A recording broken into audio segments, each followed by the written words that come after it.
Maria, I am starving. That smell coming from your kitchen is incredible. What are you making? It's a secret family recipe, Leo, but today it's also our classroom. I love this. In many cultures, the kitchen is where the best conversations happen. But for English learners, describing food can be hard. We usually just say, it is good, or I like it. Exactly. Today we are going to move past it is good. We're going to learn the verbs of the kitchen, the language of hosting, and how to describe flavors like a pro. First, Leo, I need your help. Can you chop these onions? Chop? Like a karate move? Not quite. To chop means to cut something into small pieces with a knife. If you want them very small, we say mince. Okay, I am chopping. What's next? Now we need to simmer the sauce. I know boil, 100 degrees Celsius, but what is simmer? Simmer is gentle boiling, small bubbles, low heat. It's the secret to a cozy soup. While that simmers, can you stir the pot so nothing sticks to the bottom? Chop, simmer, stir. I'm basically a chef now. Okay, Leo, if we want this soup to taste like it's from a Ghibli movie, we have to follow the steps perfectly. Are you ready to be my sous chef? I'm ready. But I have a confession. In my head, every movement with a knife is just cutting. Is there a better way to say it? Oh, absolutely. Cut is the big umbrella, but the details are in the technique. First, I need you to chop these carrots. Chop. That's a rough cut, right? Like big, chunky pieces? Exactly. Chop is for when you want texture, but look at this garlic. For garlic, we need to mince it.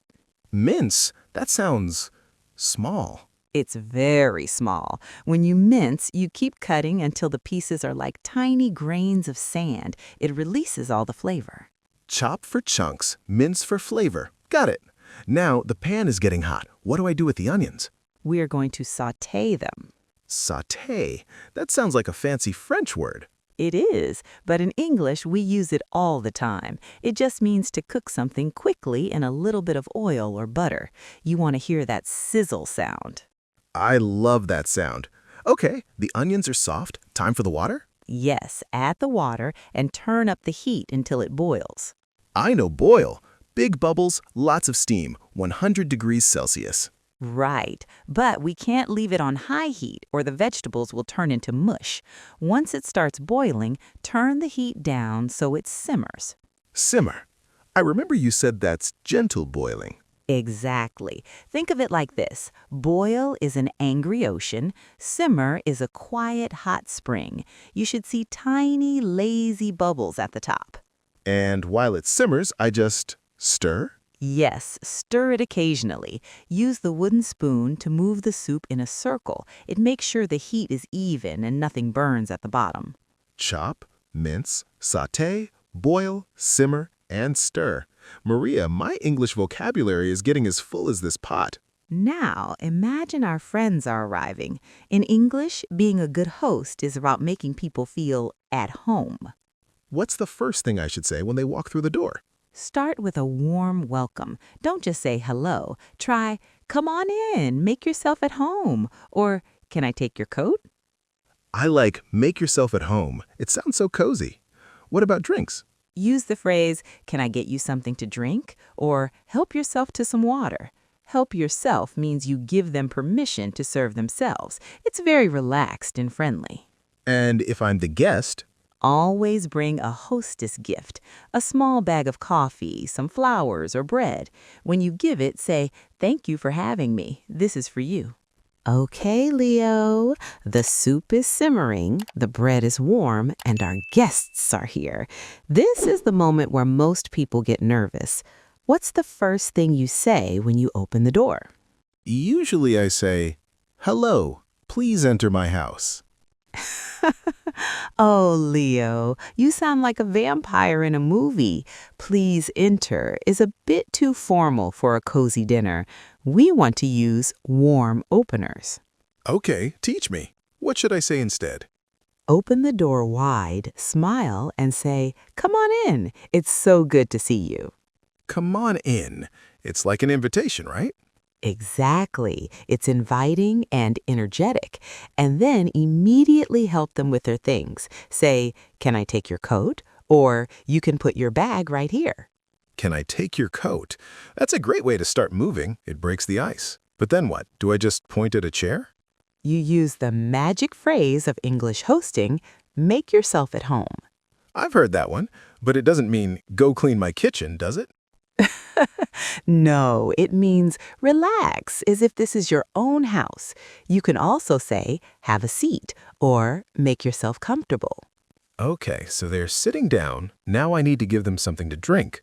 Right. Instead of asking, do you want water, which is a yes-no question, use an open offer. Say, can I get you something to drink? I have tea, coffee, or some cold lemonade. And if I'm busy in the kitchen and can't serve them? That's when you use help yourself. Point to the drinks on the counter and say, the lemonade is right there, please help yourself. It tells the guest they have permission to be independent.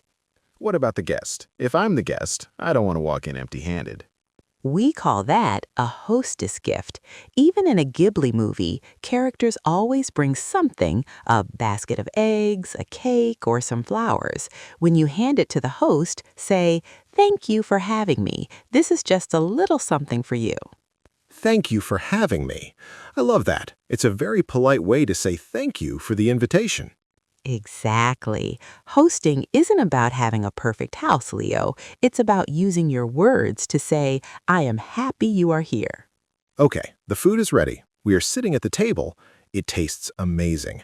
But Maria, I don't want to just say it's good 5 times. Help me. Let's use sensory words.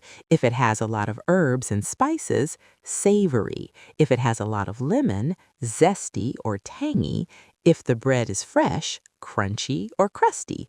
If the cake is soft, moist or fluffy.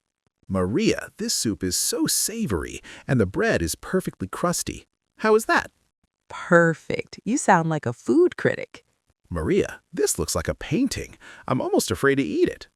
Don't be silly, Leo. Food is meant to be enjoyed. But before you take a bite, remember our rule. No using the word good. No good? But what if it is good? Then find a better word. To describe food like a native, you need to talk about 2 things: texture, how it feels, and flavor, how it tastes. Okay, the outside of this bread is very hard, but in a nice way, like a shell. That's crunchy or crusty. We use crusty specifically for bread with a hard skin. And the inside? It's like a cloud, so soft. We call that fluffy. Or if it's a bit wet and soft like a good cake, we say moist. Oh, wow. This soup isn't just salty, it's deep. It tastes like herbs and forest and home. That is the best word of all, savory. It's for food that is salty, rich, and full of flavor. It's the opposite of sweet. Savory. I love that. And there's a little bit of a kick at the end. Is it spicy? Not quite spicy like a chili pepper. It's more zesty. I added a little lemon juice to give it some energy. Zesty or tangy is that bright, sharp feeling on your tongue. So if I want to give you a real compliment, I should say, Maria, this soup is incredibly savory, and the bread is perfectly crusty. Now you're speaking my language. But tell me, what if the soup had no salt and no herbs? Then I would say it's boring, right? The professional word is bland. It means the food has no flavor at all. It's the one word a chef never wants to hear. Well, you don't have to worry about that. This is the opposite of bland. It's rich, so full of butter and cream that I feel full already. Oh no, Maria, I just spilled some sauce on the table. I'm so sorry. Leo, remember our last video? Vulnerability. It's just a spill. You're right. Instead of panicking, I should say, oops, my apologies. Do you have a cloth? Exactly. A good host will always say, don't worry about it. It happens to the best of us. A mistake in the kitchen is just an excuse to laugh together. Oh no, Maria, whoops, I am so sorry. I've made a huge mess. Leo, take a deep breath. It's just a little sauce. In the kitchen, we don't call it a tragedy. We call it an oops or a whoops. But the tablecloth, it's going to stay in, isn't it? Only if we leave it there. First, let's use the right words. You didn't break the table, you spilled the sauce. To spill is for liquids. If you drop a plate and it breaks into pieces, that is to shatter. Okay, I spilled the sauce. My apologies, Maria. I feel terrible. What should I do? Don't just dab at it, we need to wipe it up. Use this damp cloth. If the color stays in the fabric, then it's a stain. But look, it's coming right off. My apologies. Is that better than I'm sorry? My apologies is a little more formal and very polite, but as a host, I have a job too. I need to make you feel better. I shouldn't say, yes, you are clumsy. I should say, don't give it a second thought. Don't give it a second thought. That means don't worry about it? Exactly. Or I can say, it happens to the best of us. It tells the guest that everyone makes mistakes. It's a way to be kind. I like that. It happens to the best of us. It makes me feel like I'm still a good guest, even if I'm a bit clumsy.